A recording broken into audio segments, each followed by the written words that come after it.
Hujambo, karibu katika Dream Media habari, lakini kwanza ni machache kati ya mengi tuliokuandalia kwa siku ya leo.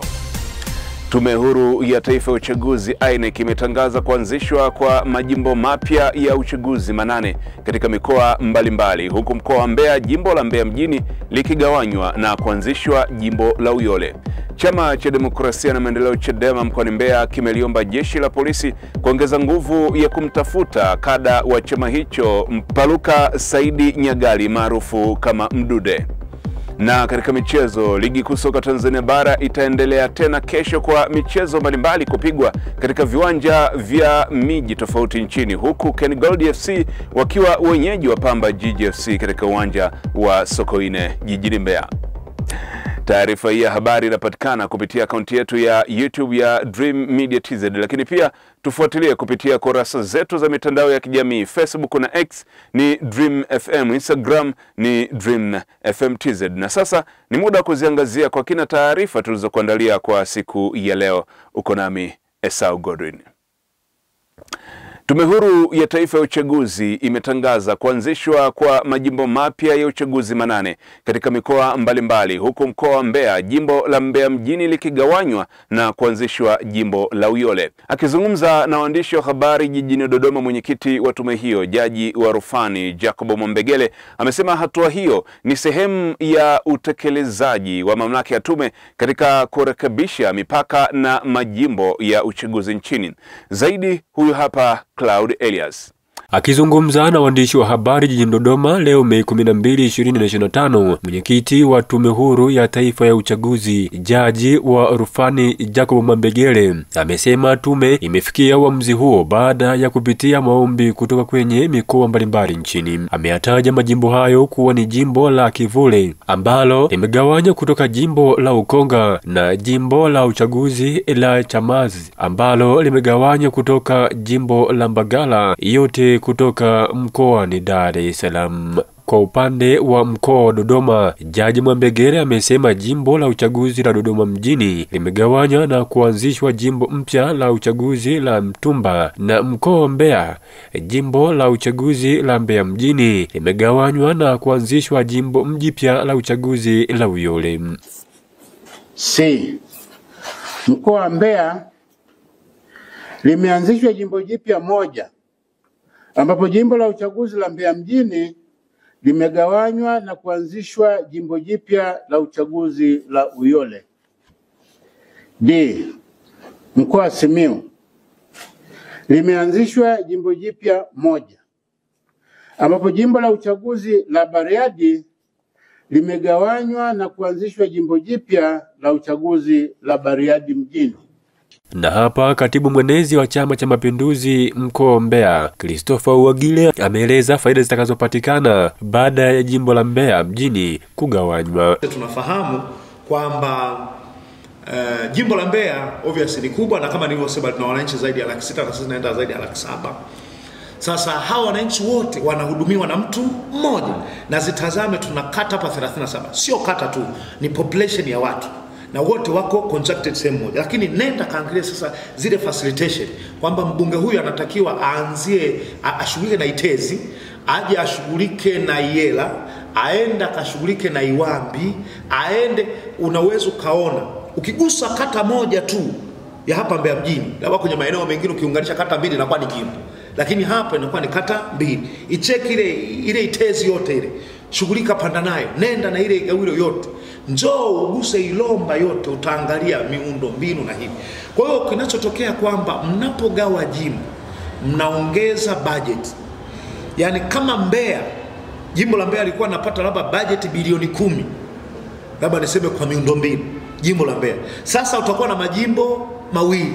Kwa maana jimbo hilo jingine litapata budget na hili litapata. Lakini ukichukua bilioni 10 uigawanye, ilikuwa inasambaa, obviously kwa ionekane. Kwa faida kubwa ya kwanza tutakayoipata ni kusogeza huduma na kuongeza wingi wa budget kuja hapa kwa ajili ya huduma wananchi. Tafsiri yake ni kwamba tumesogeza huduma jirani. Hatua hiyo inafanya idadi ya majimbo kuelekea uchaguzi mkuu utakaofanyika Oktoba 2025 kuwa majimbo 272, ambapo majimbo 222 ni kutoka Tanzania bara, huku 50 yakiwa ni upande wa Zanzibar. Claude Eliasi, Dream TV. Chama cha Demokrasia na Maendeleo Chadema mkoani Mbeya kimeliomba jeshi la polisi kuongeza nguvu ya kumtafuta kada wa chama hicho Mpaluka Saidi Nyagali maarufu kama Mdude. Katika mazungumzo yake na Dream Media Habari, katibu wa Chadema mkoa wa Mbeya Hamadi Mbeale amesema katika kushinikiza hilo wafuasi wa chama hicho wanaendelea kuweka kambi katika ofisi za Chadema kanda mpaka pale Mdude atakapopatikana. Hayo yanajiri baada ya jeshi la polisi mkoani humo kutangaza tahadhari kali dhidi ya watu binafsi au makundi yanayosambaza tuhuma zisizothibitishwa dhidi ya maafisa wao baada ya kupotea kwa kada huyo, ambapo polisi wanasema hawatakubali maelezo yasiyo na ushahidi yanayolenga kuharibu taswira ya jeshi hilo.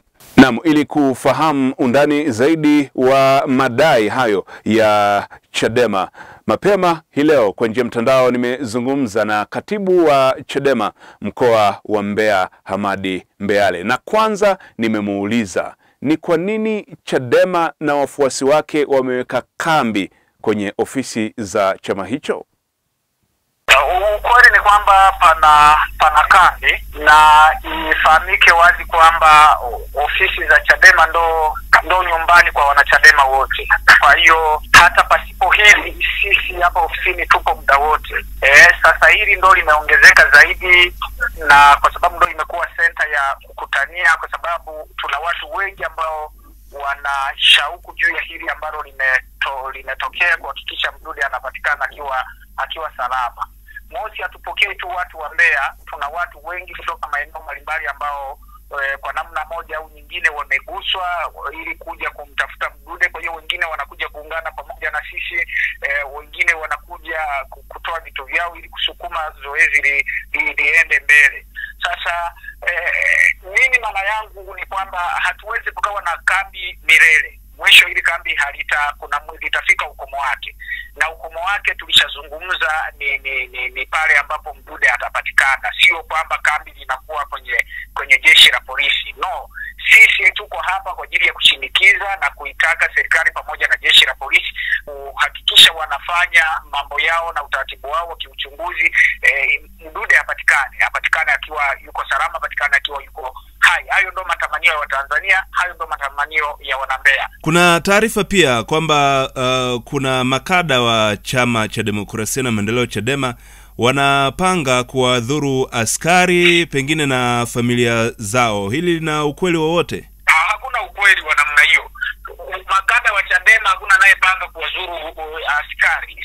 Kazi ya raia, kazi ya wanachadema ni kulisaidia jeshi la polisi kuhakikisha uhalifu hautokei kwenye maeneo yetu. Kwa hiyo mosi, tunapopata taarifa zozote ambazo tunaamini zinaweza zikalisaidia jeshi la polisi, sisi ni wajibu wetu kuzichukua na kuwapelekea jeshi la polisi. Kwa hiyo makada wa Chadema pamoja na viongozi katika mchakato huu mnashirikiana kwa karibu na jeshi la polisi?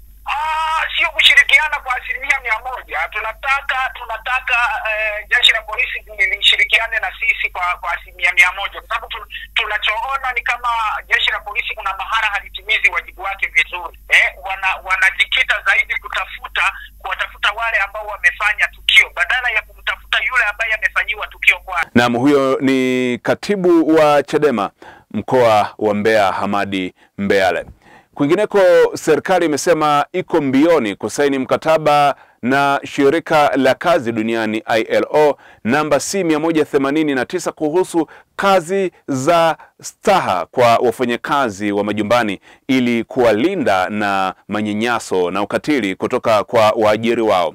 Akijibu swali la msingi la mbunge wa viti maalum Fatma Taufik, naibu waziri wa kazi, vijana, ajira na watu wenye ulemavu Patrobas Katambi amesema baada ya hatua ya kusaini mkataba huo, serikali kwa kushirikiana na wadau itaandaa kanuni mahususi kwa ajili ajili ya kuimarisha utekelezaji wa sheria ya ajira na mahusiano kazini, sura namba 366 inayoweka katazo la unyanyasaji maeneo ya kazi. Pamoja na kuwa serikali imesema kwamba italeta mkataba huu, imekuwa ni muda mrefu sana. Je, serikali inajikomiti vipi kuleta mkataba huu 189 ili kuweza kuwalinda wafanyakazi hao? Swali langu la pili, baadhi ya wafanyakazi wa majumbani ni watoto ambao wako chini ya miaka 18 na hawa wako katika hatari kubwa sana ya kufanyiwa ukatili.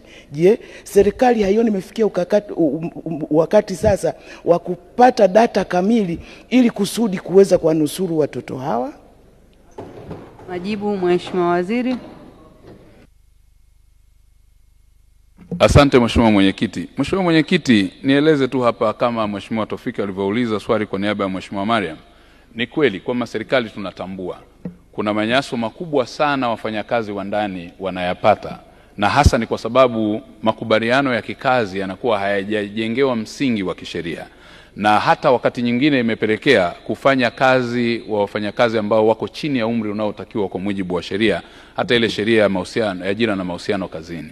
Mheshimiwa Mwenyekiti, kwa kutambua hilo pia wapo wafanyakazi ambao wamekuwa kinyanyaswa, wakipewa ujauzito, wakati mwingine wakinyimwa chakula na kunyanyaswa, kwa sababu hii ni kazi pekee Mheshimiwa Mwenyekiti ambayo unakula kazini na unalala kazini. Lakini pia ni kazi ambayo ni kubwa sana kwa sababu malezi yote ya watoto kwa taifa kwa sehemu kubwa yamekuwa kichangiwa na wafanyakazi wa ndani. Na familia siku hizi watu wamekuwa bize, wazazi wanaachia majukumu watoto wafanyakazi wa ndani, wa kike au wa kiume, na matokeo yake hata ule mmomonyoko wa maadili unaanzia hapo. Kwa kutambua hilo Mheshimiwa Mwenyekiti kwamba kumekuwa na hizi changamoto, tumeamua na tumedhamiria kuhakikisha mkataba huu serikali inausaini, na tumekwisha kufika kwenye hatua kubwa. Hatua ya kwanza ya ngazi ya wizara, lakini hatua ya pili kupitia hata kwenye ngazi ya baraza la mawaziri kupitia kamiti ya watendaji kwa maana ya wataalam, na tunasubiri tu kwenye hatua nyingine ambazo ni za kumalizia, kwa sababu tunatambua eneo hili Mheshimiwa Mwenyekiti, wapo wafanyakazi ambao si tu wa kike peke yake, hata wa kiume wamekuwa kinyanyasika sana na yale mambo ambayo, na niwasihi nitumie fursa hii kabla hata pia Mtazamaji wa Dream Media, na kukumbusha kuendelea kutufuatilia kupitia kurasa zetu za mitandao ya kijamii, Facebook, Instagram na X. Facebook ni Dream FM, Instagram na X ni Dream FM TZ. Na sasa tuziangazie taarifa za mataifa mbalimbali kama zinavyoletwa kwako na Brown. Ripoti mpya inasema wakazi wote wa Gaza, takribani watu milioni 2.1 wako katika hatari kubwa ya kuathirika na njaa baada ya miezi 19 ya migogoro, kuhama kwa watu wengi na kuzingirwa kwa misaada ya kibinadamu. Kulingana na ripoti ya ainisho ya masuala ya usalama wa chakula IPC, kiwango cha njaa duniani kinachotumiwa na Umoja wa Mataifa na mashirika mengi ya misaada, watu nusu milioni katika eneo hilo wanakabiliwa na njaa. Israeli imezuia msaada wowote kuingia Gaza tangu mapema mwezi Machi, ikisema inaweka shinikizo kwa Hamas kuachilia mateka waliosalia. Ripoti hiyo ambayo ilitayarishwa kwa kuzingatia kati ya tarehe 1 mwezi Aprili na 10 Mei inasema hii inaashiria kuzorota kwa kiasi kikubwa kwa hali tangu uchambuzi wake wa mwisho mnamo Oktoba. Na kundi la Hamas katika ukanda wa Gaza limesema litamwachilia huru leo mateka wa mwisho ambaye yuko hai, raia wa Marekani na Israeli anayeshikiliwa huko Gaza. Kundi hilo lililotoa taarifa hiyo bila ya kutoa ufafanuzi zaidi kuhusu hatua hiyo, na kusisitiza kwamba litamwachilia huru Adani Alexander kama ishara ya nia njema kwa utawala wa Rais Donald Trump. Israeli imesema maandalizi yamefanywa ya kumpokea mateka huyo. Kwa mujibu wa vyombo vya habari, awali ofisi ya Waziri Mkuu Benjamin Netanyahu ilisema kwamba mpango huo wa kuachilia raia wake Alexander unatarajiwa, ingawa haikuweka wazi wakati gani tukio hilo litafanyika. Na Na mtazamaji, huyo ni Brown Tinda katika mkusanyiko wa habari za mataifa mbalimbali. Katika michezo, huyu hapa Ramadhan Kasim akikuletea mkusanyiko wa habari za michezo. Katika michezo, ligi kuu soka Tanzania bara kesho inataraji kuendelea kwa michezo mingine minne, ambapo JKT Tanzania wao watakuwa nyumbani katika dimba la Meja Jenerali Samuyo pale Dar es Salaam kwa kabili Fountain Gate ambao wana maskani yao pale Babati mkoani Manyara. Mchezo mwingine utakuwa ni hapa Mbeya katika dimba la kumbukumbu ya Sokoine. Ken Gold, wazee wa makarasha wachimba dhahabu kutokea Chunya Mbeya, watakuwa nyumbani kuwakaribisha Pamba Jiji kutokea kule Mwanza, ambao nao wamekuja kusaka alama 3 muhimu kunako uwanja wa ugenini. Wananchi Young Africans wao watakuwa nyumbani wakiwakaribisha Namungo katika dimba la KMC Complex pale jijini Dar es Salaam, ambapo mchezo wa mwisho hapo kesho ni pale Chamazi nje kidogo ya jiji la Dar es Salaam. Azam FC wana lambalamba wao watawakaribisha Dodoma Jiji kutokea pale mkoani Dodoma. Katika habari za kimataifa, meneja wa sasa wa klabu ya Barcelona pale nchini Hispania Hansi Flick amekubali kusaini kandarasi mpya itakayomfanya endelee kusalia katika kikosi hicho cha Barcelona mpaka mwaka 2027. Klabu ya Barcelona na meneja Hansi Flick wameamua kufikia makubaliano hayo baada ya kufanya vizuri kunako ligi kuu soka nchini Uhispania msimu huu. Tumalizie na michezo mbalimbali ambayo inapigwa usiku wa hii leo. Pale nchini Italia kuna michezo miwili ya Serie A ambapo Venezia atakuwa nyumbani kumkaribisha Fiorentina, huku Atalanta atamkaribisha AS Roma. Hizo ndizo habari za michezo na hii ni Dream Media. Huyo ni Ramadhan Kasim katika mkusanyiko wa habari za michezo. Na kabla ya kutimisha Dream habari, ni kukumbusha tena machache kati ya mengi tuliyokuwa nayo kwa siku hii ya leo.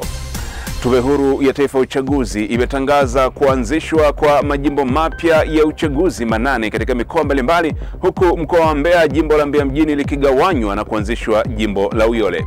Chama cha Demokrasia na Maendeleo Chadema mkoani Mbeya kimeliomba jeshi la polisi kuongeza nguvu ya kumtafuta kada wa chama hicho Mpaluka Saidi Nyagali maarufu Mdude. Na katika michezo, ligi kuu soka Tanzania bara itaendelea tena kesho kwa michezo mbalimbali kupigwa katika viwanja vya miji tofauti nchini, huko Ken Gold FC wakiwa wenyeji wa Pamba Jiji FC katika uwanja wa Sokoine jijini Mbeya. Na huo ndio mwisho wa Dream Media habari. Endelea kutufuatilia kupitia kurasa zetu za mitandao ya kijamii, Facebook, Instagram na X. Facebook ni Dream FM, Instagram na X ni Dream FM TZ, lakini pia kupitia akaunti yetu ya YouTube ya Dream Media TZ. Kwaheri.